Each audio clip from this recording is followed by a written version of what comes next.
Hi friends, welcome back to Sangam Saviruchi cooking ಚಾನಲ್ಗೆ. ಇವತ್ತಿನ ರೆಸಿಪಿಯಲ್ಲಿ ಸ್ವಲ್ಪ ಡಿಫ್ರೆಂಟ್ ಆಗಿ ಬೆಂಡೆಕಾಯಿ ಪಲ್ಯನ ಹೇಗೆ ಮಾಡೋದಂತ ತೋರಿಸಿಕೊಡ್ತೀನಿ. ವಿಡಿಯೋನ ಎಲ್ಲೂ ಸ್ಕಿಪ್ ಮಾಡದೆ ಕೊನೆವರೆಗೂ ನೋಡಿ ಸಪೋರ್ಟ್ ಮಾಡಿ. ಫ್ರೆಂಡ್ಸ್, ಇಲ್ಲಿ ನಾನು ಬೆಂಡೆಕಾಯಿನ ತೊಳೆದು ಒರೆಸಿ ತಗೊಂಡಿದ್ದೀನಿ. ಸ್ವಲ್ಪನೂ ನೀರಿನ ಅಂಶ ಇರಬಾರ್ದು. ನೀರಿನ ಅಂಶ ಇದ್ರೆ ಪಲ್ಯ ಸರಿ ಆಗಲ್ಲ. ಫ್ರೆಂಡ್ಸ್, ಮೊದಲಿಗೆ ನಾನು ಇಲ್ಲಿ ಬೆಂಡೆಕಾಯಿ ಕಟ್ ಮಾಡ್ಕೊಳ್ತೀನಿ. ನೋಡಿ, ಈ ರೀತಿ ರೌಂಡ್ ಆಗಿ ಕಟ್ ಮಾಡ್ಕೊಳ್ಬೇಕು. ತೀರಾ ದಪ್ಪದಾಗಿ ಕಟ್ ಮಾಡ್ಕೊಳ್ಬಾರ್ದು.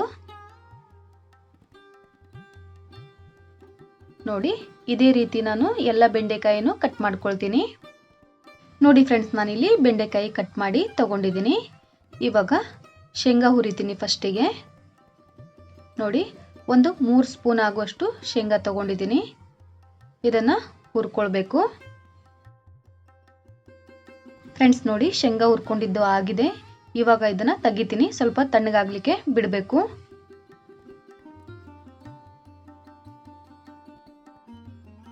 ಫ್ರೆಂಡ್ಸ್, ಇವಾಗ ನೋಡಿ, 1-2 ಸ್ಪೂನ್ ಆಯಿಲ್ ಹಾಕೊಂಡು ಬೆಂಡೆಕಾಯಿ ಹುರ್ಕೊಳ್ತೀನಿ.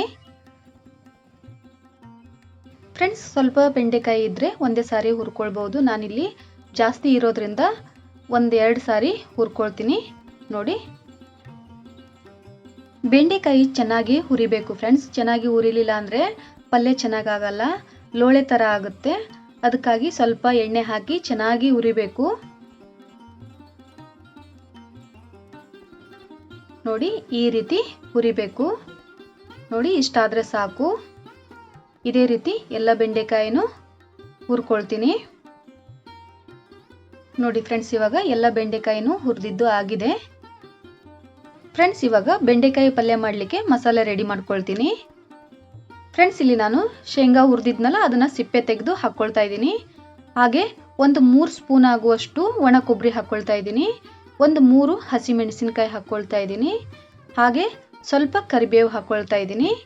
ಒಂದು 5-6 ಬೆಳ್ಳುಳ್ಳಿ ಹೆಸಳನ್ನು ಹಾಕ್ಕೊಳ್ತಾ ಇದ್ದೀನಿ. ಇವಾಗ ಡ್ರೈ ಆಗಿ ನಾವು ಗ್ರೈಂಡ್ ಮಾಡ್ಕೊಳ್ಬೇಕು. ನೋಡಿ, ಈ ರೀತಿ ತರಿಯಾಗಿ ಇರಬೇಕು, ಫೈನ್ ಪೇಸ್ಟ್ ಆಗಬಾರ್ದು. ನೋಡಿ, ಈ ರೀತಿ ಮಾಡ್ಕೊಂಡಿದ್ದೀನಿ. ಫ್ರೆಂಡ್ಸ್, ಇವಾಗ ಕಡಾಯಿಗೆ ಒಂದು 3 ಸ್ಪೂನ್ ಆಗುವಷ್ಟು ಎಣ್ಣೆ ಹಾಕ್ಕೊಳ್ತಾ ಇದ್ದೀನಿ. ಎಣ್ಣೆ ಕಾದ್ಮೇಲೆ ಜೀರಿಗೆ ಮತ್ತು ಸಾಸಿವೆ ಹಾಕ್ಕೊಳ್ತೀನಿ. ನೋಡಿ ಫ್ರೆಂಡ್ಸ್, ಇವಾಗ ಜೀರಿಗೆ ಸಾಸಿವೆ ಚಟಪಟ ಅಂತ ಸಿಡಿದ್ಮೇಲೆ ಒಂದು ಈರುಳ್ಳಿನ ಸಣ್ಣದಾಗಿ ಕಟ್ ಮಾಡಿ ಹಾಕ್ಕೊಳ್ತಾ ಇದ್ದೀನಿ. ಈರುಳ್ಳಿನ ಸ್ವಲ್ಪ ಚೆನ್ನಾಗಿ ಫ್ರೈ ಮಾಡ್ಕೊಳ್ಬೇಕು. ನೋಡಿ, ಈರುಳ್ಳಿ ಫ್ರೈ ಆದಮೇಲೆ ನಾನು ಒಂದು ಟೊಮೆಟೊನ ಸಣ್ಣದಾಗಿ ಕಟ್ ಮಾಡಿ ಹಾಕ್ಕೊಳ್ತಾ ಇದ್ದೀನಿ. ಅದನ್ನು ಕೂಡ ಚೆನ್ನಾಗಿ ಫ್ರೈ ಮಾಡಬೇಕು. ಈ ಪಲ್ಯ ಮಾಡಲಿಕ್ಕೆ ಸ್ವಲ್ಪನೂ ನೀರು ಬಳಸಬಾರ್ದು. ಇವಾಗ ನೋಡಿ, ಟೊಮೆಟೊ ಕೂಡ ಚೆನ್ನಾಗಿ ಫ್ರೈ ಆಗಿದೆ. ಇದಕ್ಕೆ ನಾನು ರುಬ್ಬಿ ಇಟ್ಕೊಂಡಿದ್ನಲ್ಲ, ಅದನ್ನು ಮಸಾಲೆ ಹಾಕ್ಕೊಳ್ತಾ ಇದ್ದೀನಿ. ಇದನ್ನು ಕೂಡ ಚೆನ್ನಾಗಿ ಮಿಕ್ಸ್ ಮಾಡಿಕೊಂಡು ಫ್ರೈ ಮಾಡ್ಕೊಳ್ಬೇಕು. ನೋಡಿ, ಇವಾಗ ರುಚಿಗೆ ತಕ್ಕಷ್ಟು ಉಪ್ಪು ಹಾಕ್ಕೊಳ್ತಾ ಇದ್ದೀನಿ. ಅರಿಶಿಣ 1 ಸ್ಪೂನು ಅಚ್ಚಕಾರದ ಪುಡಿ ಹಾಕ್ಕೊಳ್ತಾ ಇದ್ದೀನಿ. ಇದನ್ನು ಕೂಡ ಚೆನ್ನಾಗಿ ಮಿಕ್ಸ್ ಮಾಡ್ಕೊಂಡಿದ್ದು ಆದಮೇಲೆ ಹುರಿದಿಟ್ಟಿದ್ದಂತಹ ಬೆಂಡೆಕಾಯಿನ ಹಾಕ್ಕೊಳ್ಬೇಕು. ಫ್ರೆಂಡ್ಸ್, ನೋಡಿ, ಬೆಂಡೆಕಾಯಿ ಹಾಕಿದ ಮೇಲೆ ಚೆನ್ನಾಗಿ ಮಸಾಲೆ ಮಿಕ್ಸ್ ಆಗಬೇಕು. ಅಲ್ಲಿವರೆಗೂ ಚೆನ್ನಾಗಿ ಮಿಕ್ಸ್ ಮಾಡ್ಕೊಳ್ಬೇಕು. ನೋಡಿ, ಇವಾಗ ಮಿಕ್ಸ್ ಮಾಡ್ಕೊಂಡಿದ್ದು ಆಗಿದೆ. ಒಂದು 2 ನಿಮಿಷ ಲಿಡ್ ಕ್ಲೋಸ್ ಮಾಡಿ ಬೇಯಿಸ್ಕೊಳ್ಬೇಕು. ಜಾಸ್ತಿ ಬೇಯಿಸ್ಕೊಳ್ಳಿಕ್ಕೆ ಹೋಗಬೇಡಿ, ಹೊತ್ತತ್ತೆ. ನೋಡಿ, ಇವಾಗ 2 ನಿಮಿಷ ಆಗಿದೆ. ಇಷ್ಟಾದರೆ ಸಾಕು. ಇವಾಗ ನೋಡಿ, ಬೆಂಡೆಕಾಯಿ ಪಲ್ಯ ರೆಡಿ ಆಗಿದೆ.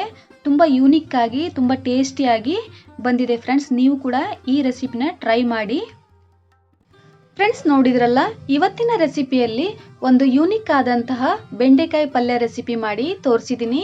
ಈ ರೆಸಿಪಿ ನಿಮಗೆ ಇಷ್ಟ ಆದರೆ ಒಂದು ಲೈಕ್ ಮಾಡಿ, ಹಾಗೆ ನಿಮ್ಮ ಫ್ಯಾಮಿಲಿ ಫ್ರೆಂಡ್ಸ್ಗೆ ಶೇರ್ ಮಾಡಿ, ಸಪೋರ್ಟ್ ಮಾಡಿ.